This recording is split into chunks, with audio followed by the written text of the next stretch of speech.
Thank you so much, Mr. Chairman. And to be clear, I'm not going to ask any questions of this witness because this witness has revealed that she has no intentions of answering questions. But instead, I'm going to ask some very basic questions really quickly of my colleague, Becca Ballant, if she will answer right or wrong, raping children. Wrong. Right or wrong, killing random citizens.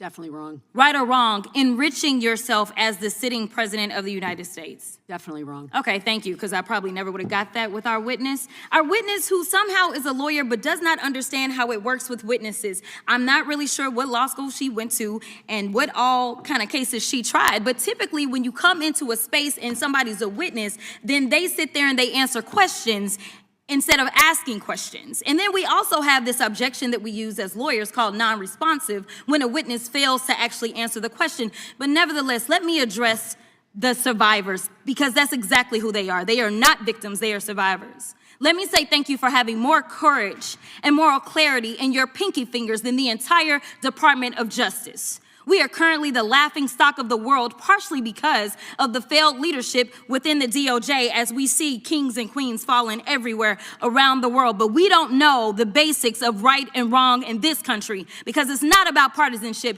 And that's why I applaud Thomas Massie, because he's the only person on the Republican side that has a backbone and knows how to stand up to corruption. But nevertheless, let me keep going. My Democratic colleagues have been attacked this entire committee hearing. They have been lied on, and frankly, the American people weren't looking for that. They were looking for answers about the corruption that they see coming from this administration. In the written testimony of this witness, of this particular witness, she stated that when she took office, she had two main goals. The first was to end the weaponization of justice, and second, to return the department to its core mission. Not only have you lied about both, you've intentionally done the exact opposite.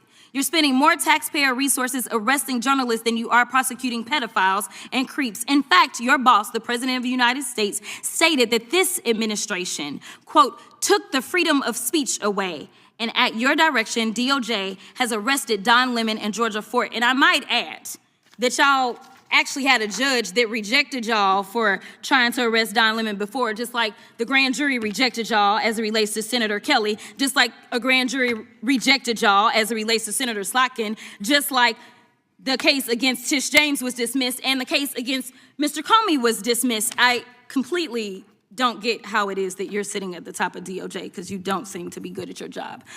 You're spending more taxpayer resources arresting these journalists. In fact, we know after Georgia Fort and Don Lemon were arrested, we know that there were homes of journalists that were raided.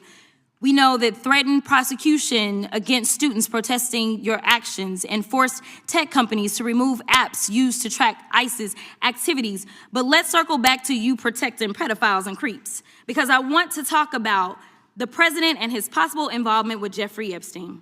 Now, I don't know what the president might have done with Jeffrey Epstein, but unlike this administration, I believe that facts matter, so let's talk about the facts. Fact number one, Donald Trump is one of the most named people in the Epstein files.